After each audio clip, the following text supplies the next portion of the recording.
नमस्कार साथियों, इसी साल बिहार के अंदर चुनाव हैं जिसको लेकर एक बड़ी खबर निकल कर आ रही है, जिसमें आपको बताएंगे एक यूट्यूब चैनल है उल्टा चश्मा यूसी, जिसका टाइटल है बीजेपी पर नीतीश का सीट प्रेशर खत्म, सासा का तोड़ ले आए मोदी। जिसका थंबनेल है बीजेपी पर नीतीश का सीट प्रेशर खत्म, सासा को तोड़ ले आए मोदी, जिसमें अपन बात करेंगे और इसका अपन अभी रिएक्ट करेंगे। आप इसी वीडियो को ज़्यादा से ज़्यादा शेयर करें, हमारे यूट्यूब चैनल को सब्सक्राइब जरूर कर लें। इसमें मोदी, नीतीश कुमार और जिसके बारे में अपन बात कर रहे हैं, क्योंकि विधानसभा चुनाव है बिहार के अंदर, जिसमें आप देखेंगे तो आपको बड़ा मज़ा भी आएगा। और इसी वीडियो को शेयर करें और देखते हैं। आइए चलते हैं, इस वीडियो की शुरुआत करते हैं। नीतीश कुमार अब भारतीय जनता पार्टी पर कोई दबाव नहीं बना पाएंगे। नीतीश कुमार अब भारतीय जनता पार्टी से यह नहीं कह पाएंगे कि मुख्यमंत्री पद के लिए मेरे चेहरे की, मेरे नाम की घोषणा की जाए, क्योंकि बीजेपी के हाथ में एक ऐसा ब्रह्मास्त्र लग गया है, बीजेपी के हाथ में एक ऐसा मास्टर कार्ड लग गया है कि अब नीतीश कुमार कोई दबाव नहीं बना पाएंगे और नीतीश कुमार को अब भारतीय जनता पार्टी की शर्तों पर काम करना पड़ेगा।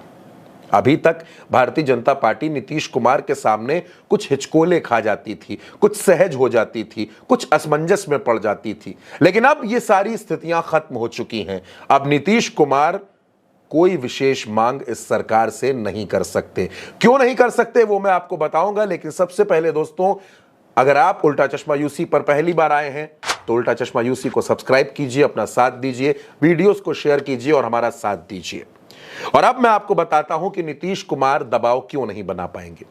दोस्तों, आपने देखा कि नीतीश कुमार कई मौकों पर नाराज हो गए। कई बार नीतीश कुमार दिल्ली गए, लेकिन बिना आला कमान से मिले वो वापस आ गए। जब प्रधानमंत्री नरेंद्र मोदी मधुबनी के झंझारपुर में 24 अप्रैल को रैली करने गए और उन्होंने मुख्यमंत्री पद को लेकर कोई टिप्पणी नहीं की, तो नीतीश नाराज हो गए। नीतीश को लगा कि ये तो ठीक मौका था, हमारे नाम का ऐलान किया जा सकता था, लेकिन ऐसा नहीं हुआ। दूसरी तरफ जीतन राम मांझी और चिराग पासवान का तेवर नीतीश कुमार को परेशान कर रहा था। नीतीश कुमार इस बात पर अड़े थे कि 120 सीटें चाहिए चुनाव लड़ने के लिए, उससे कम पर बात नहीं बनेगी। नीतीश की पार्टी के नेता भी गाहे बगाहे ये दबाव बनाने की कोशिश कर रहे थे। बार बार ये बात उठ रही थी कि नीतीश कुमार को मुख्यमंत्री पद का चेहरा घोषित कर दिया जाए, लेकिन अब दोस्तों हलचल हुई है महाराष्ट्र में और गूंज है दिल्ली और पटना तक। हुआ क्या है, सबसे पहले आपको वो बता देते हैं। वरिष्ठ नेता, पूर्व मुख्यमंत्री, पूर्व केंद्रीय मंत्री शरद पवार, जी हां, एनसीपी शरद गुट के मुखिया सर्वे सर्वा शरद पवार अचानक दिखाई दिए अजीत पवार के मंच पर, अजीत पवार के साथ।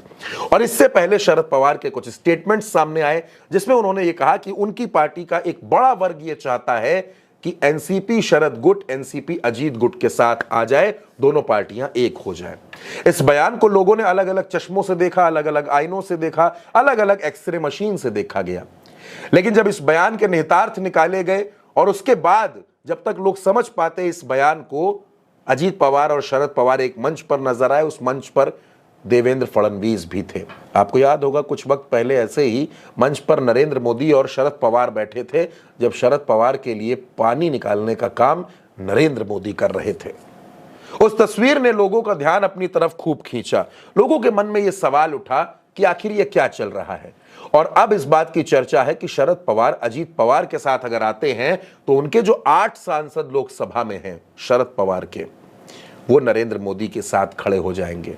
और ऐसे में अगर नीतीश कुमार ये सोचें कि वो नरेंद्र मोदी का साथ छोड़ देंगे, तो वो जाने के लिए स्वतंत्र हैं।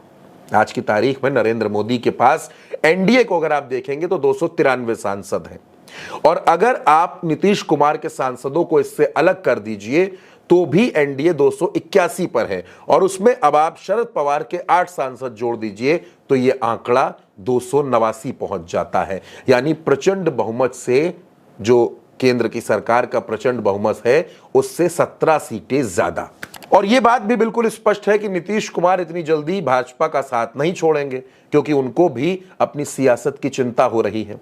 कुल मिलाकर भारतीय जनता पार्टी नीतीश कुमार को डायरेक्ट हटा देगी, ऐसा बिल्कुल नहीं है, बल्कि भारतीय जनता पार्टी अपने अलग अलग अस्त्र शस्त्र का इस्तेमाल करके नीतीश कुमार की राजनीति को खत्म करने की कोशिश करेगी।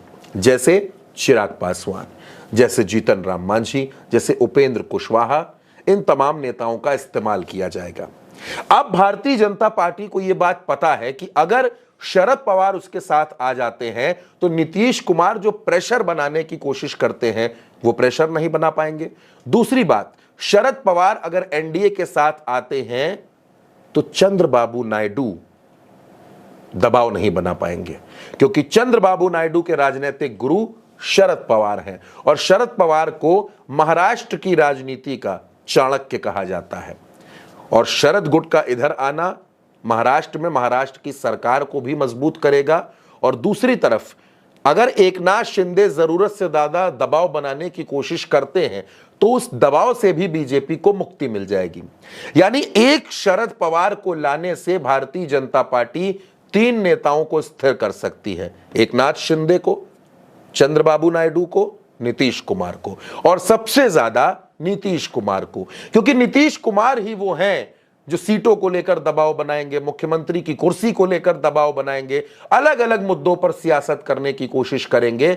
ऐसे में नीतीश कुमार का रामबाण इलाज है शरद पवार। और जिस तरीके से शरद पवार बयान दे रहे हैं, अजीत पवार के मंच पर जा रहे हैं, उससे साफ साफ यह दिखता है कि महाराष्ट्र से लेकर दिल्ली तक सियासत में कोई नई उथल पुथल मचने वाली है जो नीतीश और नायडू दोनों को परेशान कर सकती है।